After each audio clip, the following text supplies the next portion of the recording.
जय हिंद दोस्तों, वंदे मातरम। दोस्तों, हवा में तो बहुत लोग वीडियो बना रहे हैं, लेकिन आज मैं आपके लिए 4 ऐसी महत्वपूर्ण जानकारी लाया हूँ जिसके लिए सभी को इंतजार है। तो सबसे पहले हम बात करेंगे कि समय सीमा 8 CPC की हुई निर्धारित, सरकार पर बनाया दबाव। साथियों, 8वां वेतन आयोग पर सरकार ने ना तो अभी तक टर्म्स ऑफ रेफरेंस दिए हैं, ना ही अभी तक चेयरमैन की नियुक्ति हुई है, ना ही जो मुख्य सदस्य है उसकी नियुक्ति की गई है। तो इस पर सरकार की इस ढिलाई से सरकार पर दबाव बनाया गया है। तो इस दबाव के कारण सरकार ने समय सीमा निर्धारण कर दी है कि 8वां वेतन आयोग कब लागू होगा और कब आपको मिलेगा, कब से आपको एरियर मिलेगा। मैं इस पर लेटर दिखाऊंगा। दूसरी बड़ी अपडेट है, भूतपूर्व सैनिक संगठन व कर्मचारी संगठन एकजुट, देशव्यापी आंदोलन करने की भरी हुंकार।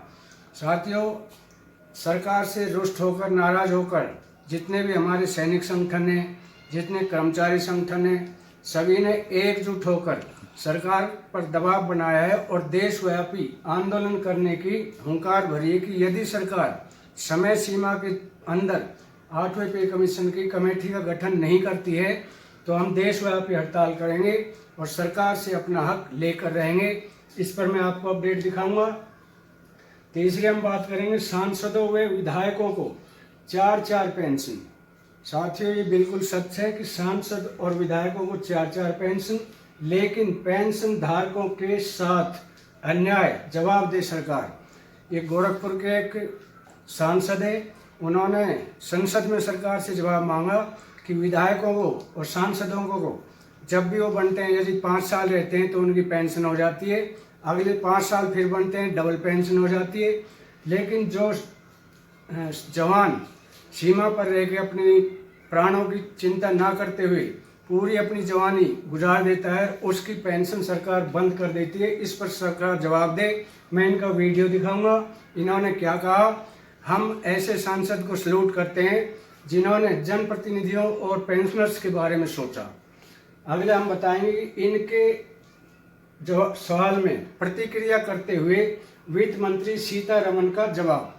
तो सीतारमण ने क्या जवाब दिया 8वें पे कमीशन को लेकर, इन्हीं जानकारियों को लेकर हम आपको अपने साझा करते हैं। तो सबसे पहले हम आपको उस सांसद की वीडियो दिखाते हैं जिन्होंने संसद में सबके सामने ये कहा कि सरकार स्वार्थी है, सांसद और विधायकों को 4-4 पेंशन और जवानों की पेंशन कर रही है खत्म। तो देखें इनका वीडियो। भारत के संविधान में यह व्यवस्था है कि व्यक्ति काम के बदले में वेतन पाए और समान काम के बदले में समान वेतन पाए। लेकिन दुर्भाग्यपूर्ण है, इस देश में जनप्रतिनिधियों के साथ ही दोहरा आचरण किया जा रहा है। राष्ट्रपति महोदय, उपराष्ट्रपति महोदय,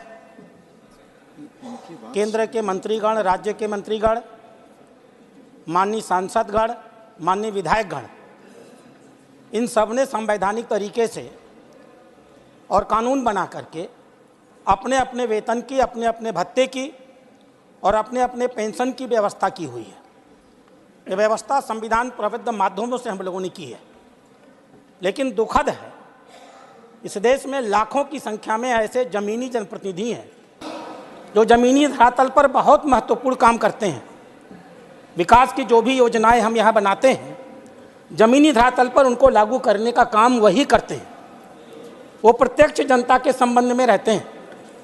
लगातार जन समस्याओं को लेकर के उन्हें 24 घंटे काम करना होता है। हमने इन बड़े जनप्रतिनिधियों के लिए संविधान के तौर तरीके से वेतन की, भत्ते की और पेंशन की व्यवस्था कर दी।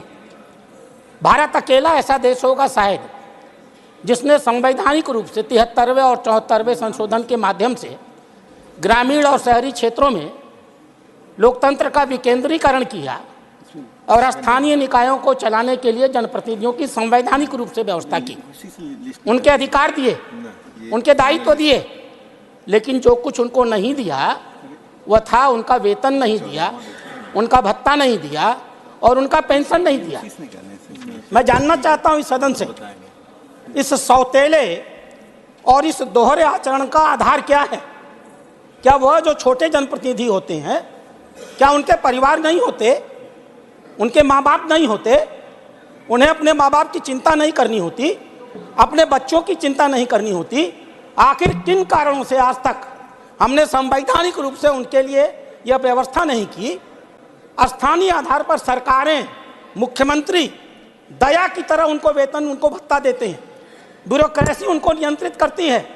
यह दोहरा आचरण इस देश में समाप्त होना चाहिए। अगर हम संविधान संशोधन लेकर के जनप्रतिनिधियों को लाए थे तो हमें उस कानून में यह व्यवस्था करनी चाहिए थी कि हम उन्हें आर्थिक रूप से समस्त बनाते। हमने नहीं किया। हमने लोकतंत्र का मजाक उड़ाया है। हमने उन्हें अधिकारियों के आधार पर छोड़ दिया है। और इसलिए मैं सरकार से मांग करता हूं, अध्यक्ष महोदय, आपके माध्यम से सरकार से मेरी अपेक्षा है, सरकार संविधान संशोधन करे 73वें और 74वें संशोधन में, और अपने सारे स्थानीय जनप्रतिनिधियों के लिए वेतन की तो साथियों, आपने देखा ये गोरखपुर के सांसद है।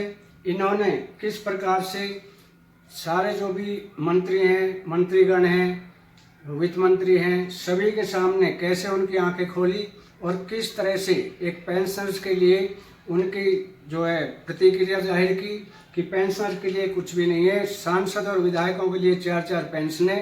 तो सरकार ऐसा ना करें और सैनिकों को हित को देखते हुए सरकार ये पेंशन नियम लागू करें। अगली हम सुनाते हैं कि 8वें वेतन आयोग पर वित्त मंत्री सीतारमण का जवाब। तो आप उन्हीं का जवाब सुने। सीतारमण ने 8वें वेतन आयोग में के बारे में क्या कहा? केसी वेणुगोपाल जी ने पूछा वेतन आयोग के बारे में। मैं इस अवसर का लाभ उठाता हूं। मान्यवर, हमारी सरकार हमेशा कर्मचारियों और पेंशन भोगियों के प्रति सहानुभूतिपूर्ण रही है। पहली बार इस सरकार ने पूर्व और पश्चात के पेंशन भोगियों के बीच पूर्ण समानता को लागू करने का कार्य किया है। 7वें वेतन आयोग, केंद्रीय वेतन आयोग, इस प्रकार सभी केंद्रीय सरकार के सेवानिवृत्त पेंशन धारक जो पहले सेवानिवृत्त हो गए थे, 1 जनवरी 2016 के बाद सेवानिवृत्त हुए कर्मचारी अब वही पेंशन प्राप्त कर रहे हैं जो 1 जनवरी 2016 से पहले सेवानिवृत्त हुए कर्मचारी प्राप्त कर रहे थे। यही पहला मुद्दा है। इस प्रकार पेंशन भोगियों की समानता की मांग को हमारी सरकार ने प्रधानमंत्री मोदी के नेतृत्व में न केवल स्वीकार कर लिया है बल्कि इसे प्रभावी रूप से लागू भी कर दिया है। प्रधानमंत्री मोदी ने जनवरी 2025 में केंद्रीय सरकारी कर्मचारियों के वेतन और लाभों को संशोधित करने के लिए 8वें केंद्रीय वेतन आयोग की स्थापना को भी अपनी मंजूरी प्रदान की है। अब संशोधन के संबंध में मैं संक्षेप में एक पृष्ठभूमि देना चाहता हूं ताकि माननीय सदस्य वेणुगोपाल यह समझ सकें कि यह संशोधन क्यों किया जा रहा है। छठा केंद्रीय वेतन आयोग महोदय एक विशेषज्ञ निकाय था जिसने सभी मुद्दों की गहन जांच की थी। सभी मुद्दों, समस्याओं, असमानताएं और यहां तक कि वे अभ्यावेदन जो कर्मचारियों द्वारा सिफारिशें देने से पहले प्रस्तुत किए गए थे, छठे वेतन आयोग की रिपोर्ट प्रस्तुत की गई साल 2006 में, मार्च 2008 में, जिसके बाद उसके तुरंत बाद सावधानी पूर्वक विचार करने के बाद इसे उस समय सरकार द्वारा स्वीकार कर लिया गया था। मार्च 2008 पेंशन तय करने का तरीका जो छठे द्वारा सिफारिश की गई थी। केंद्रीय वेतन आयोग जो कि पिछले केंद्रीय वेतन आयोगों के समान ही था, इसलिए इसे मार्च 2008 में सरकार द्वारा स्वीकार कर लिया गया था। इस संशोधन द्वारा जो हम ला रहे हैं, हमारी सरकार वास्तव में मार्च 2008 में स्वीकृत किए गए को पुनः बहाल कर रही है और छठे वेतन आयोग की सिफारिशें, इसलिए सिफारिश का सम्मान किया जा रहा है और इसे विशेषज्ञ निकाय के रूप में मान्यता दी जा रही है। यह संशोधन का मुख्य उद्देश्य और लक्ष्य है जो इस विधेयक के माध्यम से पेश किया जा रहा है, ताकि 2008 में माननीय सदस्य वेणुगोपाल जानते होंगे कि सरकार ने इसे स्वीकार कर लिया था और आज हम इसे पुनः स्थापित कर रहे हैं 16 साल बाद। हाँ बिल्कुल, माननीय सदस्य चिंता मत करें, मैं आपकी बात सुन रहा हूं। सदन को गुमराह कर रहे हैं, बैठे। माननीय सदस्य बैठिए, मैं बताता हूं ऐसा क्यों था सर, 16 साल बाद क्यों।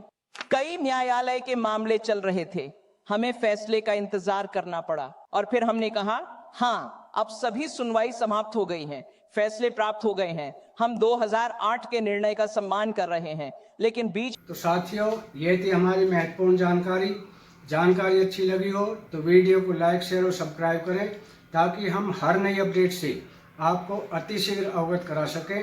तो आज के लिए इतना ही, कल फिर मिलेंगे इसी तरह की नई व अन्य जानकारी को लेकर। तब तक के लिए जय हिंद, जय भारत।